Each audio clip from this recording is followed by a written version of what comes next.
The responsibility has been thrown at you. اب کون اس کو ضائع کرتا ہے, کون خوش نصیب ہوتا ہے, یہ اپنے اپنے نصیب ہے. Realize the time in which you have been born. اب ہم آپ کو وہی بات دوبارہ رپیٹ کرتے ہیں, خوش نصیب ہو کے اس دور میں پیدا ہوئے ہیں. خوش نصیب ہو کے اللہ تعالیٰ نے اپنی تقدیر اب تمہارے حوالے کرنی. تمہاری تقدیر اس کی تقدیر بنے گی, تمہاری رضا سے وہ لکھے گا کہ کیا کرنا چاہتے ہیں, لیکن شرط اس کی ایک دے دی کہ محمد سے وفا تمہیں کرتے ہیں. حضور صلی اللہ علیہ وسلم سے خیانت نہیں کرنا. Do not betray your Rasulullah. On the day of judgment, you should not be ashamed in front of him. A task was given to you. You abandoned it.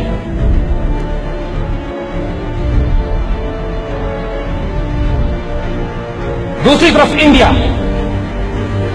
اس ناپاک دشمن کو ہم کیسے بھول سکتے ہیں, جس نے ہمارے وجود کو کبھی تسلیم نہیں کی. پاکستان میں ہونے والے ہر فساد کے پیچھے ان کا ہاتھ.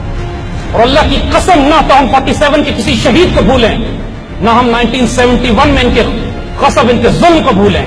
ایک ایک شہید کا, ایک ایک بہن کی بے-حرمتی کا حساب ہم نے رکھا ہوا ہے. And we will take revenge.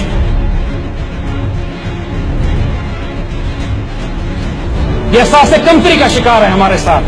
ان کی جرأت نہیں ہے کہ ہماری آنکھوں میں آنکھیں ڈال کر بات کریں.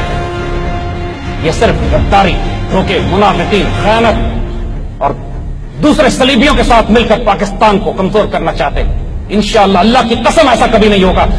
اس طرح حضور صلی اللہ علیہ وسلم کی وہ حدیث مبارکہ جنہوں نے اب ہونا ہے, اس کے مطابق ایک مسلمان فوج ہندوستان کیپچر کرے گی, دوبارہ کیپچر کرے گی.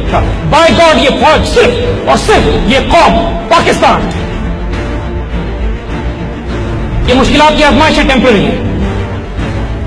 جب ایک مرتبہ ذوق یقین پیدا ہوتا ہے, ایک مرتبہ ایمان کی طاقت پیدا ہوتی ہے, ایک مرتبہ یہ بلیف کہ اللہ کے رسول سے میں نے خیانت نہیں کرنی, اور یہ ایمان کے قیامت کے روز میں اللہ کے رسول کے آگے رسوا نہ کر دیے جاؤں, تو پھر آپ کی زندگی کا ڈائمینشن بدل جاتا ہے.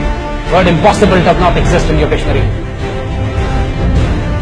دیگر تنائے راز آیت کے نائب, دوبارہ ہم آئیں یا نہ آئیں, this is material, but as long as we live, join hands, stand united, stay firm, do not be depressed, do not be influenced by any propaganda کہ دشمن پاکستان ٹوٹ رہا ہے, الگ ہونے والا ہے, تو چھوڑ کے جانا ہے ہم نے. نو, بد نصیب ہوگا وہ مسلمان جو مکہ اور مدینہ کے علاوہ اگر پاکستان میں دفن نہ ہو.